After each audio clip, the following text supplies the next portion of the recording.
I'm here today representing the Rinat Akhmetov Foundation. We came to Strasbourg to tell the politicians, European politicians, about the situation that is still taking place in Donbass, the east of Ukraine.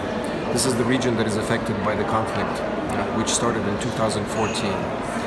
Over the 5 years, we have been helping the people of Donbass to cope with the consequences of this unfortunate conflict.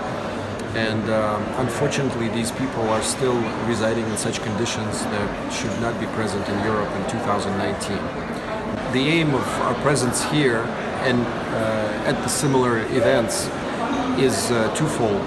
One is to continue communicating the truth about the conditions in which these people live to the key stakeholders, to the politicians, to the media, because we feel today there's not enough attention being paid to that situation.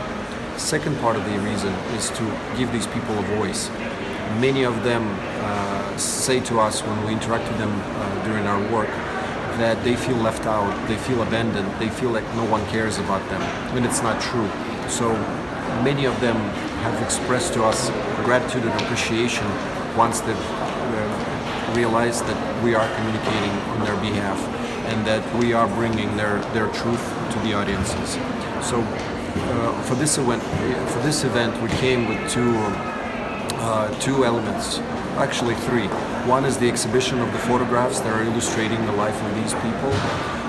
There's a photo book as well that has about 105 photos, which illustrate in more detail what these people have gone through and what kind of conditions they're living in today.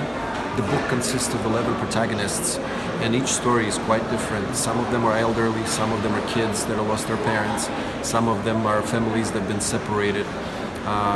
These are really heartfelt stories, and it makes you understand what kind of people live around us, and it makes you appreciate the strength with which they conduct their day-to-day activities and the hope that they have for the peace and for the final resolution of this kind of conflict.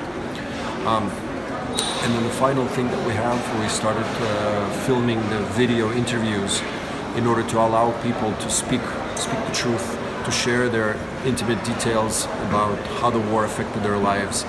And so we filmed 16 interviews of children aged 12 to 15 years old who are sharing their stories, and these stories are very moving and very interesting to see. And we're glad that we will be able to present it to the European politicians and to the media and continue this conversation, and perhaps the solution will form itself in the future.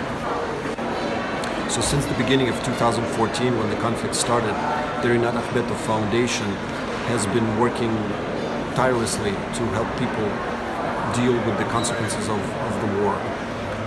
The food provisions that we were delivering on a regular basis to the east of Ukraine. Since then, over 12,200,000 food packages have been delivered to the people of Donbass. We have touched the lives of over 1,100,000 people and helped them survive.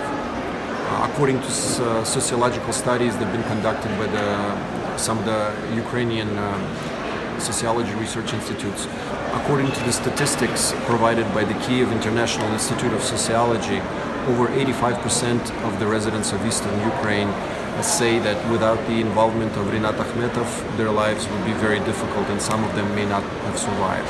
So this was a very timely and important help that was provided, especially in 2014, 15, and 16 by the Rinat Akhmetov Foundation, and it has touched a tremendous amount of lives.